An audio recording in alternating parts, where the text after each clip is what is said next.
Varicose veins కి సరైన చికిత్స కోసం సంప్రదించండి ఎవిస్ హాస్పిటల్. నమస్కారం, వెల్కమ్ టు సుమన్ టీవీ. నేను గీతాంజలి. ప్రస్తుతం మనతో పాటు ప్రముఖ జ్యోతిషులు బ్రహ్మశ్రీ నందిబట్ల శ్రీహరి శర్మ గురువు గారు ఉన్నారు. వారితో మాట్లాడదాం. గురుగారు నమస్కారం అండి. వాగర్థ వివసంపృక్తౌ వాగర్థ ప్రతిపత్తయే జగతః పితరౌ వందే పార్వతీ పరమేశ్వరౌ. సదాశివ సమారంభాం శంకరాచార్య మధ్యమాం అస్మదాచార్య పర్యంతం వందే గురు పరంపరాం. ఆదిత్యాయ చ సోమాయ మంగళాయ బుధాయ చ గురు శుక్ర శనిభ్యశ్చ రాహవే కేతవే నమః. శృంగేరి జగద్గురు పీఠాధిపతులకి, కంచి పీఠాధిపతులకి నమస్కారములు తెలియజేసుకుంటూ కార్యక్రమాన్ని ప్రారంభిద్దాం. పోలీస్ వర్గం, పాడ్యమి స్నానం, ఇలా రకరకాలుగా చెప్తూ ఉంటారండి. అసలు పోలీస్ వర్గం అంటే ఏంటి? ఆ రోజున ప్రత్యేకించి దీపాలు వదులుతూ ఉంటారు. కానీ నదుల దగ్గర కావచ్చు, కార్తీక మాసం అంతా ఎంత హడావిడి చూసామో ఈ పాడ్యమి రోజున కూడా అంతే హడావిడి చూస్తామండి. తెల్లవారు జామున అసలు పల్లెటూర్లలోనూ సముద్రాలు, నదులు, చిన్న చిన్న తటాకాలు ఉన్న దగ్గర అయితే భలే సందడిగా ఉంటుంది. మహిళలందరూ దీపాలు వదల్లో చూస్తాం. అసలు ఆ రోజు విశిష్టత ఏంటి? పోలీస్ వర్గం ఆ పేరు రావడానికి కారణం ఏంటి? ఆ రోజున విధిగా అందరూ చేయవలసిన పనులు ఏంటి? అలాగే చాలా సందేహాలు ఉన్నాయండి, అవన్నీ కూడా నివృత్తి చేయండి.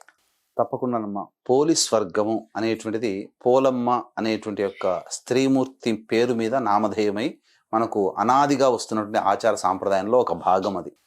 అంటే ఇక్కడ నెల రోజుల పాటు ఎన్ని కష్టములు వచ్చినా కష్టములన్నిటినీ కూడా భరిస్తూ కష్టములని దాటుకొని శివారాధనలో ఎక్కడ కూడా ఎసుమంత కూడా భక్తిని తగ్గకుండా ఆ శివారాధన చేసి ఈశ్వరుడే మెచ్చేటువంటి విధంగా ఆమె చాటుకున్నటువంటి భక్తికి అనుగుణంగా ఆమెకు పొందిన ప్రతిఫలమే పోలీస్ వర్గం. అనగా ఈ నెల రోజుల పాటు అమావాస్య, కార్తీక శుద్ధ పాడ్యం నుంచి అమావాస్య వరకు కూడా ఈశ్వరుని చాలా భక్తి ప్రపత్తులతో కొలిచి అలవాట్లో భాగంగా మళ్ళీ తెల్లవారి అనగా మార్గశిర శుద్ధ పాడ్యమి రోజున కూడా అదే విధమైనటువంటి భక్తితో కార్తీక మాసం అయింది అయిపోయిందే అనేటువంటి ఆలోచన లేకుండా మళ్ళీ అదే విధమైన భక్తితో పాడ్యమి రోజున కూడా చేసినటువంటి విధానాన్ని చూసినటువంటి దేవతలు ఆమెకి ఈ స్వర్గ విమానాన్ని పంపడం జరిగింది. ఆ విధంగా స్వర్గానికి వెళ్ళేటువంటి రోజున ఆ పాడ్యమి అవ్వడం, వెళ్ళినటువంటి రోజున దాన్ని పోలీస్ వర్గంగా అనగా ఏంటి? ఇక్కడ మనం ఏం నేర్చుకోవాలి అదే నేను చెప్పబోతున్నాను. మీరే అడిగారమ్మా, చాలా మంచి క్వశ్చన్ అడిగారు. ఎందుకనంటే ఇక్కడ స్వర్గము నరకం అంటే ఎక్కడో లేవమ్మా, మన భూలోకంలోనే ఉన్నాయి. మనము మంచి చేస్తే మనకు మంచి జరుగుతుంది, చెడు చేస్తే మనకు చెడు జరుగుతుంది. కానీ ఈ ప్రస్తుత కాలంలో కలియుగ ప్రమాణాన్ని అనుసరించి మంచి వాళ్ళకి కష్టాలు ఉన్నాయి, చెడు వాళ్ళకి సుఖాలు ఉన్నాయి. కానీ మంచికి కష్టము, చెడుకి సుఖము తాత్కాలికం. కానీ శాశ్వతమైంది మాత్రం మంచికి ఎప్పుడూ సుఖము, చెడుకి ఎప్పుడూ దుఃఖమే. ఇక స్వీట్ తినేటప్పుడు చాలా తీయగా ఆనందంగా శరీరానికి బాగుంటుంది, కానీ ఎక్కువగా తింటే శరీరం పాడైపోతుంది.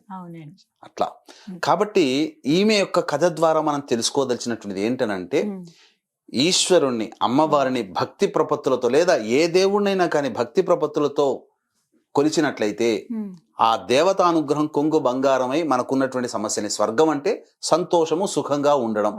అంటే ఈమె కథ ద్వారా మనము ఆ శివానుగ్రహం కలగడం ద్వారా మనకు సుఖ సంతోషాదులు కలుగుతాయి అని చెప్పి తెలుసుకోవాలి. అంటే నిష్కల్మషంగా స్వామిని చేసుకోవాలి యథాశక్తిగా. అక్కడ మీరు గమనించుకున్నారో లేదో, ఆ పోలమ్మ కథలో ఎక్కడా కూడా ఆడంబరంగా చేసిన పూజలు లేవు. జస్ట్ మజ్జిగ కవ్వానికి అంటుకున్నటువంటి వెన్నని తీసి, ఇంటిలో పెరుగుతున్నటువంటి పత్తి వృక్షానికి సంబంధించిన పత్తిని తీసి తడిపి ఎంత మేర తడుపుతుందో అంతే మేర భక్తితో ఆ ఈశ్వరునికి దీపారాధన చేసింది. మనము వెళ్ళి ఆర్భాటంగా చేయాల్సినది కాదు, భక్తి ప్రధానం అని చెప్పి ఈ పోలమ్మ కథ ద్వారా తెలుసుకోవాలి. అంతే తప్ప పోలి చేసిందే మనకు వస్తుంది అనే భావన కాదు. ఆ తత్వముతో అలవాటు చేసుకుంటే నిరాడంబరత, శాస్త్రీయత దృక్పథ విధానము మనకు అలవడుతుందమ్మా దేవతా ఆరాధనలో ముఖ్యంగా అని చెప్పవచ్చు. ఇది తెలుసుకోవాలి ప్రతి ఒక్కరు కూడా. అయితే ఇందులో చాలా సందేహాలు ఉన్నాయండి. ప్రత్యేకించి అసలు ఎప్పుడు దీపాన్ని వెలిగించాలి? నీళ్లలో దీపం వదులుతూ ఉంటారు చాలా మంది. అవునమ్మా. అసలు దీనికంటే ప్రత్యేకమైన సమయం ఉందా? ఉన్నదమ్మా. మనకేంటంటే, మనకు ఈ పోలి పాడ్యం అనగా పోలీస్ వర్గానికి వెళ్ళినటువంటి రోజు 2వ తారీఖు డిసెంబర్, మార్గశిర శుద్ధ పాడ్యమి. ఆహా. చాలా మంది అంతకు ముందు రోజే వస్తుంది కదా పాడ్యమి, సాయంకాలం చేసుకోవచ్చు కదా మేము. ఇదొక సందేహం ఉండిపోయిందండి. 2 రోజులు వచ్చినప్పుడు ఎలా చేయాలి, ఏ సమయానికి చేయాలి? 2 రోజులు వచ్చినప్పుడు ఇక్కడ ఏంటంటే మనకు ఇక్కడ ఉమ్, చెప్పబడ్డటువంటిది డిసెంబర్ మాసంలో 1వ తారీఖు రోజున అమావాస్య ఉంది. ఉమ్, ఈ అమావాస్య అయిన తర్వాత ఉమ్, మనకు డిసెంబర్ 2వ తారీఖు రోజున ఉమ్, సంబంధించి మనం చూసుకోవాలమ్మా. ఉమ్, డిసెంబర్ 2వ తారీఖు అనుకున్నప్పుడు చూసుకుంటే ఉమ్, పాడ్యమి తిథి ఉంది కదమ్మా. ఉమ్, ఈ పాడ్యమి తిథి 2వ తారీఖు రోజున ఉమ్. మధ్యాహ్నం 12:44 వరకు ఉందమ్మా. ఓ, కాబట్టి సూర్యోదయానికి ఏ తిథి ఉంటుందో ఉమ్, కొన్ని పండుగలకి ఆచార సాంప్రదాయాలకి ఆ తిథినే మనం తీసుకోవాలి. ఉమ్, పాడ్యమి అన్నప్పుడు సూర్యోదయ సమయంలో పాడ్యమి ఉండాలి. ఆహా. కాబట్టి డిసెంబర్ 2నే ఆ మనం రోజే ఉంది కాబట్టి. పోలీస్ వర్గంగా నిర్ణయించుకోవాలి తప్ప ఉమ్, డిసెంబర్ 1వ తారీఖు సాయంత్రం ఉంది, ఆ రోజే. ప్రదోష కాలంలో దీపారాధన చేసుకుంటామంటే చేసుకోండి, తప్పులేదు. ఉమ్. కానీ పోలికి సంబంధించినటువంటి విధానాన్ని అనుసరించాలంటే మాత్రం డిసెంబర్ 2 2 తీసుకోవాలమ్మా. ఇక్కడ ప్రత్యేకంగా సమయం అంటూ ఉంటుందండి? సమయం ఉందమ్మా. ఆ. బ్రహ్మ ముహూర్త కాలంలోనే లేచి ఉమ్, సూర్యుడు తులారాశిలో ఉంటాడు. ఉమ్, ఆ తులారాశిలో ఉండగానే చన్నీటితో స్నానం ఆచరించి ఉమ్, తల స్నానం చేయాల్సిందేనమ్మా. ఉమ్, ఆ రోజున చక్కగా తల స్నానం, అభ్యంగన స్నానం అంటే నువ్వుల నూనె అవన్నీ ఏమి రుద్దుకోకుండా ఉమ్, తల స్నానం ఆచరించి, ఉమ్. ఆ రోజు సోమవారం అయింది విశేషంగా. ఆ, సోమవారము మనఃకారకుడైనటువంటి వాడు నవగ్రహాల్లో చంద్రుడు. ఆ రోజు కార్తీక మాసం కాకపోయినా ఉమ్, కార్తీక మాసం అయిపోయిన మరుసటి రోజు సోమవారం అయింది. ఉమ్, కాబట్టి విశేషంగా 4 సోమవారాల పాటు ఆచరించిన వాళ్ళు, ఉమ్, నెల రోజుల పాటు శివానుగ్రహాన్ని పొందిన వాళ్ళు ఉమ్. ప్రత్యేకించి ఆ సోమవారం రావడం మన అదృష్టం. ఆహా. ఎందుకనంటే పూజ చేసుకునే ఆఖరి రోజు సోమవారం అవ్వడం. ఉమ్, కాబట్టి ఆ సోమవారం రోజున ఉమ్, చంద్రహోర ఉంటుంది. 6:18 నుంచి 7:18 వరకు. ఉమ్, ఆ చంద్రహోరలోనే ఉమ్. చక్కగా దీపారాధన చెయ్యాలి.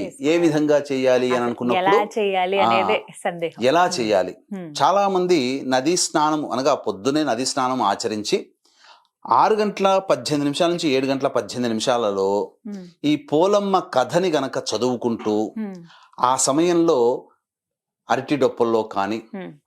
నిమ్మ డొప్పలలో కానీ ఓ, దీపారాధన చేయవచ్చు. ఉమ్, కాకపోతే ఇక్కడ దీపారాధన చేసేటువంటి విధానం కూడా కొంత ఉంటుందమ్మా. ఉమ్, అంటే నెల రోజుల పాటు దీపాన్ని చేయని వాళ్ళు, దీపారాధన చేయలేని వాళ్ళు ఉమ్. ఆ 30 ఒత్తులను కూడా ఆ రోజు పోలీస్ వర్గం రోజున ఓహో. పెట్టవచ్చు. 30 ఒత్తులు పెట్టచ్చు. కొట్టవచ్చు. అంటే 30 ఈ కార్తీక మాసం అన్నాళ్ళు చేసినట్టుగా లెక్క కిందకి వస్తుంది. ఎందుకంటే ఇక్కడ భావన యద్భావం తద్భవతి. కొంతమంది ఆసక్తి ఉంటారు, కొంతమంది మర్చిపోయి ఉంటారు. కొంతమంది స్త్రీలకి 30 రోజులు లెక్క రాదు కదమ్మా. ఇప్పుడు మీకు ఒక మాసంలో వాళ్ళకి ఋతుక్రమం వచ్చినప్పుడు ఆటంకం వస్తుంది, 4 రోజులు పోతాయి. 5వ రోజు మాత్రమే దేవతారాధనకి పనికి వస్తారు, శరీరం పనికి వస్తుంది. కాబట్టి ఆ 4 రోజులు మైనస్ అయిపోయింది, 30 రోజులు చేసుకోలేకపోయామే అని బాధపడుతుంటారు కదా. అందుకని 30 ఒత్తుల దీపారాధన ఈ పోలీస్ వర్గం రోజున చేస్తే కార్తీక మాసం నెల రోజుల పాటు దీపారాధన చేసిన పుణ్య ఫలితం మనకు దక్కుతుంది. ఆ విధంగా 6:18 నుంచి 7:18 అరటి డొప్పల్లో కానీ నిమ్మ డొప్పలలో కానీ లేకపోతే మనకు మామూలుగా బయట కొన్ని దొరుకుతాయమ్మా, ఈ డొప్పల్ లాంటివి దొరుకుతాయి. అందులో కూడా ఆవు నేతితో దీపారాధన విశేషం. మనకు ఈ అరటి డొప్పలు డొప్పలు తయారు చేస్తారు. మోదుగాకుల డొప్పలు పెట్టి అందులో కూడా దీపారాధన చేయొచ్చు. నదీ తీరంలో ఉన్న వాళ్ళు అయితే అదృష్టవంతులు, ఎందుకంటే నదిలోనే వదులుతారు. చెరువులో ఉన్న వాళ్ళు అయితే అదృష్టవంతులు, తటాకములు సరస్సులు ఉన్న వాళ్ళు అదృష్టవంతులు, సముద్రంలో అయితే వదలలేము. అక్కడ కష్టమే. అయితే ఇవేవి కుదరని వాళ్ళకి ఎలా అసలు ఆ రోజున దీపాలు ఎలా వదలాలి? ఇప్పుడు హైదరాబాదు పరిసర ప్రాంతాల్లో చాలా మందికి ఉండదు, సముద్ర తీరం వైజాగ్ లో ఉండదు. కాబట్టి అటువంటి వాళ్ళు ఏంటంటే కనీసము శుద్ధమైనటువంటి నీరు చక్కగా ఒక బకెట్ లో తీసుకోవాలి, లేదా ఒక పెద్ద టబ్బు తీసుకోవాలి. పెద్ద టబ్బు తీసుకొని ఆ యొక్క టబ్బులో నీటి నిండా నీళ్లు నింపి, అది కూడా శుద్ధమై ఉండాలి. మన ఇంట్లో తెచ్చుకున్నటువంటి గోదావరి, కాశీ, గంగా ఇవన్నీ నదులు నీళ్లు ఉంటాయి కదా, ఆ నీరు కొద్దిగా వేస్తే పవిత్రత అవుతుంది. అప్పుడు అందులో కొంత చిటికెడు పసుపు వేసినా పవిత్రత అవుతుంది. తర్వాత ఒక చిటికెడు ఉప్పు వేసినా లక్ష్మీప్రదం అవుతుంది. కాబట్టి అప్పుడు ఆ విధంగా ఆ అరటి డొప్పలో కానీ ఈ సంబంధించినటువంటి మోదుగ డొప్పల్లో కానీ పెట్టి ఆ విధంగా 3 సార్లు ఇలా కదులుపుకుంటూ అప్పుడు పోలమ్మ సంబంధించినటువంటి కథ వృత్తాంతాన్ని చదువుకోవాలమ్మా. ఆ సమయంలో చదువుకోవాలి. అనగా పోలికి ఏ విధంగానైతే స్వర్గప్రాప్తి అయిందో నేను కూడా అంతే భక్తి విశ్వాసములతో సంబంధించింది. ఆ సమయంలో ఈ కథ వృత్తాంతం చదువుకొని తదనంతరం ఆ అక్షితలు నెత్తిన వేసుకోవాలి పూజ చేసిన తర్వాత. అసలు ముందు పూజ ఎలా చేయాలండి? అంటే నీళ్లు వదలడం అనేది ప్రధానం, నీళ్ళలో దీపం అవునమ్మా. వదలడం అనేది. ఉమ్. ఇంకా ముందు ఎలాంటి పూజ చేయాలి? ముందు చక్కగా నెల రోజుల పాటు శివుడికి మనం చేసుకున్నాం కదమ్మా అర్చన అభిషేకాదులు.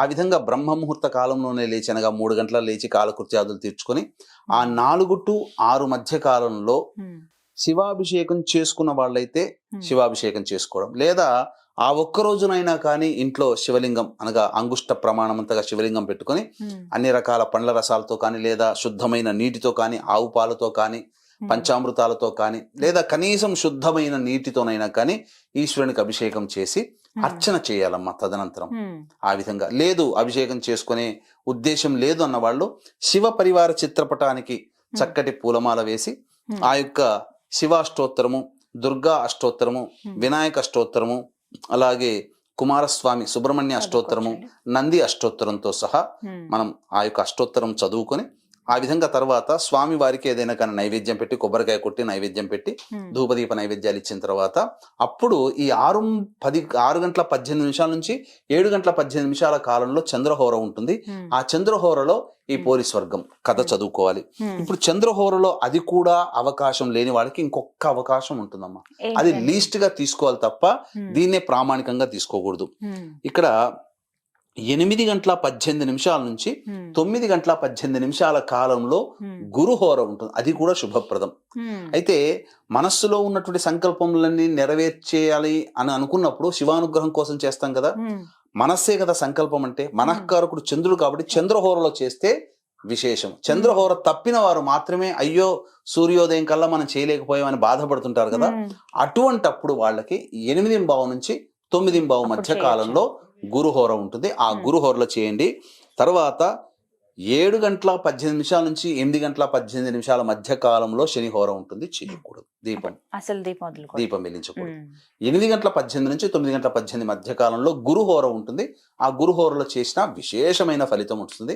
ఇక తర్వాత హోరలు సరైనట్టు కావు. కుజహోర వస్తుంది, రవిహోర వస్తుంది. ఆ సమయానికి ఈ పాడ్యం కూడా అన్నిటికన్నా ముఖ్యమైనది ప్రాతకాలం, బ్రహ్మముహూర్తం. ఆ సమయం అయితే అనుకూలంగా మంచిది. గురుగారు ఎలా వెలిగించాలో కూడా ఒకసారి వివరించండి. మీ సమక్షంలో నేను అరటి డొప్పలు అవన్నీ తెప్పించాను, మీ సమక్షంలో దీపం వెలిగిస్తాను. తప్పకుండా. ఈ యొక్క అరటి డొప్పలు వెలిగించడానికంటే ముందుగా ఆ పోలీస్ వర్గాన్ని మనసులో స్మరించుకుంటూ దీపారాధన చేసి 3 సార్లు ఆ విధంగా పోలికి కలిగిన భాగ్యము నాకు కూడా కలగాలి అంటే ఏం లేదమ్మా. సింపుల్ గా ఒక క్లుప్తంగా చెప్పుకోదలిస్తే, ఒక ఊళ్ళో రజక స్త్రీకి 5 కోడళ్ళు ఉన్నారు. అందులో చిన్న కోడలి పేరు పోలమ్మ. ఇక ఆమె అత్యంత భక్తి పరురాలు కాబట్టి ఆమె తరచూ అత్తతో చెప్తుండేదట, ఎప్పుడు కార్తీక మాసం వస్తుందా, ఎప్పుడు శివుని ప్రార్థన చేసుకోవాలని. అంటే ఈమెకి ఆ శివానుగ్రహం కలగకూడదని చెప్పి ఆమె మిగిలిన తోటి కోడళ్ళు అసూయ పరులై ఆమెకి మాత్రమే ఆ ఇంటి పని అంతా కూడా కార్తీక మాసం మొదటి నుంచి అప్పచెప్పేసి వీళ్ళు మాత్రం గంగా నది స్నానానికి వెళ్ళి చక్కగా నది స్నానం ఆచరించి శివుని వేలగా ప్రార్థనలు చేశారట. ఆ విధంగా నెల రోజుల పాటు ఈ విధంగా చేయసాగారు. కానీ ఈమెకి మనసుంటే మార్గం ఉంటుంది కదా, ఈమె భక్తికి ఎక్కడా లోటు లేదమ్మా. భక్తికి లోటు లేకుండా ఇంటి పని, వంట పని అన్ని రకాలుగా చేసుకుంటూ ఆ పోలమ్మ భక్తి అంటేగా ఈ అత్తాకోడలు కలిసి, మిగిలిన అత్తాకోడలు కలిసి ఏం చేశారంటే, ఒత్తులు లేకుండా, దీపారాధన నూనె లేకుండా, అసలు ఏవి కూడా పూజా ద్రవ్యం లేకుండా ఉత్త ఇంటినే అప్పచెప్పిపోయేవారట ప్రతిరోజు కూడా.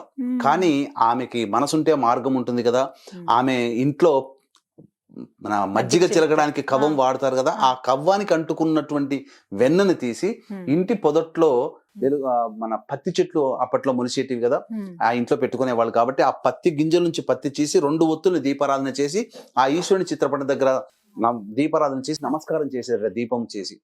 తదనంతరం మిగిలిన అత్తాకోడళ్ళు వచ్చే సమయానికి ఆ దీపాన్ని తీసుకెళ్లి ఆర్పకుండా గంప కింద పెట్టేసేసేదట. ఆ విధంగా నెల రోజుల పాటు చేసింది. అలవాట్లో భాగంగా ఆ కార్తీక మాసం అమావాస్య అయిన తెల్లారి కూడా ఆ విధంగా చేసేసేసరికి ఆ ఈశ్వరుడు చాలా ప్రసన్నత నొందాడట. అమ్మా, నీలాంటి భక్తి పరురాలు నేను ఇంతవరకు చూడలేదు. ఎన్ని కష్టములు వచ్చినా నువ్వు నాకు ప్రతిరోజు కూడా తప్పకుండా నాకు దీపారాధన చేశావు, నీకు ఇంకా మోక్షాన్ని ప్రసాదిస్తున్నానని చెప్పి స్వర్గలోకం నుంచి విమానాన్ని పంపించాడు. ఆ విమానం రాగానే స్నానం చేసుకుని వస్తున్నారు కదా వీళ్ళు అత్తకోడళ్ళు, మా కోసమే వచ్చింది అనుకుని సంతోషపడుతూ ఎగురుకుంటూ వచ్చారట. కానీ ఎగురుకుంటూ వచ్చి ఆ విమానం ఎక్కుతూ ఉంటుంటే, నువ్వు కాదు, మీరందరూ కాదు వెళ్లాల్సింది పోలమ్మ అని చెప్పి ఇంట్లో పని చేసుకుంటున్న పోలమ్మని పిలిచారట. పిలిచి ఆ పోలమ్మను కూర్చోబెట్టగానే ఆమెకి ఆనందానికి హద్దులు లేవు. అలా స్వర్గంలో కూర్చోగానే, ఆ యొక్క స్వర్గ విమానంలో కూర్చోగానే ఆమెకి స్వర్గంగా పైకి వెళ్తుంది. ఆమెకి ఏ మాత్రం కూడా అవకాశం ఇవ్వకూడదని అత్త కోడలందరూ కలిసి ఆమె కాళ్ళని పట్టుకున్నారట. ఆమె కాళ్ళని అత్త కాళ్ళని మిగతా కోడలు అలా పట్టుకొని లాగుదామనేసరికి ఆ విమానం ఎగిరింత ఎగిరి దేవదూతలు ఆమె అత్తని చేతిని విదిల్చారట. అంతటా కింద పడిపోయారు వాళ్ళు. ఆమె బొందితోనే స్వర్గానికి వెళ్ళింది. అంటే ఇక్కడ అత్యంత భక్తి ప్రపత్తులతో ఒక స్త్రీమూర్తి కొలిచినటువంటి విధానంగా ఆమెకి స్వర్గం అంటే సుఖ సంతోషాదులు అనుకున్న పనులన్నీ నెరవేరాయని అనుకోవాలి ఇక్కడ. ఆ విధంగా మాకు కూడా ఆ భాగ్యాన్ని కలిగించు, పోలికి దక్కిన స్వర్గమే మాకు దక్కాలి అనే భావనతో ఈ స్త్రీమూర్తులందరూ కూడా ఆ యొక్క దీపారాధనతో చేసుకొని చక్కగా ఆ దీపారాధన చేసుకోవాలమ్మా. ఆ విధంగా ఇప్పుడు మీరు అన్నట్టుగా మనం వెలిగించి చూయిద్దాం, చక్కగా దీపారాధన చేసి ఏ విధంగా ఆ కథని చదువుకుంటూ మనసులో చదువుకుంటూ ఆ దీపారాధన చేసుకుంటే మంచిది.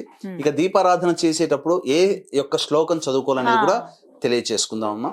వీక్షించేటువంటి ప్రేక్షకులకి గమనిక, ఈ యొక్క పోలి స్వర్గము పొందినటువంటి డిసెంబర్ 2వ తారీఖు రోజున గోకర్ణ క్షేత్రంలో జాతకరీత్యా కలుగు విద్య, వివాహ, ఉద్యోగ, దాంపత్య, సంతాన, అనారోగ్య సమస్యలకి మరియు వృషభ, మిథున, కర్కాటక, సింహ, తుల, వృశ్చిక, మకర, కుంభమీన రాశిలో జన్మించిన వారికి శనిదోష పరిహారార్థమై సర్వదోష నివారణ పూజలు, హోమాలు పర్ హెడ్ 1500 రూపాయలకి చేయించడం జరుగుతుంది. అవకాశం ఉన్న వాళ్ళు కార్యక్రమ తదనంతరం కాంటాక్ట్ చేసి మీ గోత్రనామాలు నమోదు చేసుకోవచ్చు.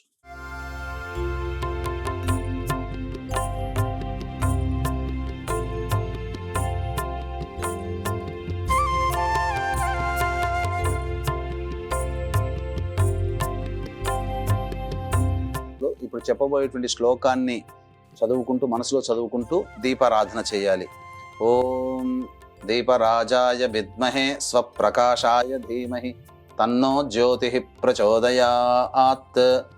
ఓం దీపరాజాయ విద్మహే స్వప్రకాశాయ ధీమహి తన్నో జ్యోతి ప్రచోదయాత్. ఓం దీపరాజాయ విద్మహే స్వప్రకాశాయ ధీమహి తన్నో జ్యోతి ప్రచోదయాత్. ఓం ఓం ఓం దీపరాజాయ విద్మహే స్వప్రకాశాయ ధీమహి తన్నో జ్యోతి ప్రచోదయాత్. ఈ విధంగా దీపారాధన చేసిన తర్వాత నదులలో లేదా తటాకంలో, సరస్సులో కానీ చెరువులో కానీ మీరు ఈ యొక్క దీపారాధన చేసినటువంటి అరటి డొప్పలో చేసిన వాటిని 3 సార్లు ఇలా పైకి తోయాలి. ఈ విధంగా పంపించి వేసినట్లయితే పోలీస్ వర్గం చేసినటువంటి పుణ్య ఫలితం మనకు కూడా దక్కుతుంది. అలాగే ఈ విధంగా తటాకములు, నదులు, సరస్సులు, చెరువులు లేని వాళ్ళు ఇంట్లో బకెట్లో కానీ లేదా ఒక ప్లేట్లో, ఒక పెద్ద స్తాంబాళంలో ప్లేట్లో కానీ పెట్టుకొని లేదా ఆ విధంగా నీటిలో దీపాన్ని వెలిగించి 3 సార్లు గనక దీపాన్ని పంపించినట్టుగా భావనతో కింద ఉన్నటువంటి నీటిని గనక తడిమినట్లయితే ఆ విధంగా ఆ చేసినటువంటి పుణ్య ఫలితం కూడా మనకు దక్కుతుంది. ఈ విధంగా దీపారాధన అయితే చేసుకోవాలి. గురుగారు, ఒక సందేహం అండి. ఇప్పుడు మీరు అన్నారు అరటి డొప్పల్లో చేయొచ్చు, అలాగే నిమ్మ డొప్పల్లో చేయొచ్చు అన్నారు. కొంతమంది నేను గమనించాను కొబ్బరి చిప్పలు కూడా అందులో చేస్తున్నారు. అసలు అలా చేయొచ్చా అండి? కొబ్బరి చిప్పలు చేస్తే మునిగిపోతాయి కదమ్మా. మునిగిపోకుండా కొబ్బరి తీసేసిన చిప్పల్లో చేస్తున్నారు. కొబ్బరి తీసేసిన చిప్పలో చేస్తున్నారా? కొబ్బరి తీసేసిన చిప్పల్లోకి చేసినా శ్రేష్టమే. కానీ ఆ కొబ్బరి చిప్ప నిండా నూనె వెలిగించాలి, నూనె వేసి ఆవు నేతి ఆ విధంగా చేయవచ్చు. కానీ ప్రామాణికమైతే అరటి డొప్పలు శ్రేష్టం. ఎందుకు అంత విశేషం అండి అరటి డొప్పలు అంటేనమ్మా, ఇక్కడ మీకు గమనించుకోవాల్సినటువంటి అంశము పవిత్రమైన వస్తువులని చెప్పవచ్చమ్మా. కొన్ని ఏవి సృష్టిలో పవిత్రమైనవి 3 ఒకటి నెమలి పింఛము, నెమలి. 2 అరటి, 3 కొబ్బరికాయ. ఎందుకనంటే అరటి అనేటువంటిది బీజము లేకుండా పుడుతుంది. పిలకలతోనే ఆ యొక్క వృక్షాలు పెరుగుతాయి, అరటి వృక్షాలు, అరటి చెట్లు.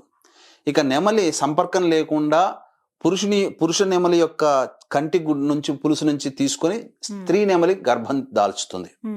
ఇక 3వది కొబ్బరి నీళ్లు. కాబట్టి ఎవరు ముట్టుకోకుండా ఉన్నటువంటిది నీరు, అది శుద్ధమైన నీరు. అందుకనే కొబ్బరికాయనే మనం ఈ యొక్క పూజా విధానంలో వాడతాం. కాబట్టి మనం ప్రథమంగా ఇవ్వాల్సిన ప్రిఫరెన్స్ మాత్రం అరటి డొప్పలకు ఇవ్వాలి ప్రాధాన్యత. మిగతావన్నీ కూడా తదనంతర ప్రాధాన్యతగా తీసుకోవాలి. కొబ్బరికాయ చిప్పలు, 3వది ఈ విధంగా చెప్పినటువంటి నిమ్మ డొప్పలు కూడా చేసుకోవచ్చమ్మా. గురుగారు, ఈ రోజున మరి దీపదానం చేయొచ్చా అండి? ఎందుకంటే కార్తీక మాసంలో దానాలు చాలా విశేషం అని చెప్పారు మీరు. మరి ఈ రోజున ప్రత్యేకించి దీపదానం చేయటం అనేది మంచిదే అంటారా? అసలు చేయొచ్చా చేయకూడదా ఆ రోజున? చాలా విశేషం. ఎందుకంటే నెల రోజుల్లో కూడా దీపారాధన ఏదో ఒక రోజు, ద్వాదశి రోజునో, ఏకాదశినో, పౌర్ణమినో, లేదా మాస శివరాత్రి రోజున దీపారాధన, దీపదానం అనేటువంటిది చేస్తారు. కానీ ఈ నెల రోజుల్లో కూడా దీపదానం చేయలేని వాళ్ళు ఉంటారు. ఇక మిగిలిన ఏ సమయంలో చేస్తే మంచిదంటే ఈ పోలి స్వర్గము పొందిన పోలి పాడ్యం అనగా మార్గశిర శుద్ధ పాడ్యమి రోజున, అదే రోజున ఆ యొక్క సంబంధించినటువంటి దీపము ప్రజ్వలన చేసి వదిలిపెడతాం కదా అరటి డొప్పల్లో, ఆ సమయంలో అది అయిపోయిన తర్వాత వెంబడే పూజా మందిరం దగ్గరికి వెళ్ళి ఆ పూజ చేసుకుని అక్షింతలు తల మీద వేసుకొని బ్రాహ్మడికి దీపదానం ఆ 7 గంటల 18 నిమిషాల లోపల చేయాలి. అంత సమయం లేదండి మాకన్నప్పుడు కనీసము 8 గంటల 18 నిమిషాల నుంచి 9 గంటల 18 నిమిషాల మధ్య కాలంలో గురుహోర ఉంటుందమ్మా. ఆ గురుహోరలో దీపదానం చేయొచ్చు. బ్రాహ్మణులకి స్వయం పాక దానం కూడా చేయొచ్చు. లేదా ఆ రోజున సాలగ్రామ దానం కూడా చేయవచ్చు. గురుహోరలో విశేషంగా 360 + 360 720 ఒత్తులని కూడా దీపారాధన చేయొచ్చమ్మా. విశేషంగా నెల రోజుల పాటు పూజ చేసుకుంటాం కదమ్మా. బ్రాహ్మణుడికి కానీ ఆవుకి కానీ కొన్ని కాయగూరలు, ఆకుకూరలు పెట్టవచ్చు. లేదా బ్రాహ్మణుడికి స్వయం పాక దానం ఇవ్వవచ్చు. లేదా దేవాలయంలోనైనా కానీ స్వయం పాక దానం ఇవ్వండి. ఆ బ్రాహ్మణుడికి నెల రోజులు చేసిన పుణ్య ఫలితం దక్కుతుందమ్మా. దీపం వెలిగించి వదులుతాం కదండి, అయితే అందులో ఏ ద్రవ్యాన్ని వాడాలని చాలా మందికి ఒక సందేహం. ఆవునేతి దీపాలే వెలిగించాలా, లేకుంటే నువ్వుల నూనెనా, కొబ్బరి నూనెనా, ఏ నూనె? ముఖ్యంగా ప్రాధాన్యత మాత్రం ఆవునేతికేనమ్మా. శుద్ధమైన ఆవునేతి తీసుకోవాలి. లేదు అన్న పక్షంలో నువ్వుల నూనెను మాత్రమే తీసుకోవాలి తప్ప ఈ బయట దీపారాధన నూనె దొరుకుతుందమ్మా. అది రకరకాలైనటువంటి జంతువుల ఎముకల నుంచి తీయబడినటువంటి నూనె, కొవ్వు పదార్థాలు అవన్నీ కలిపి అందుకనే చీప్ గా వస్తాయమ్మా. 80 రూపాయలకి 70 రూపాయలకి ఎందుకు వస్తుందమ్మా? కాబట్టి అటువంటిది వాడి ఇంకా మనం పుణ్యం సంపాదించుకోవడం కంటే పాపం సంపాదించుకున్నట్టుగా లెక్క భావించేయాలి.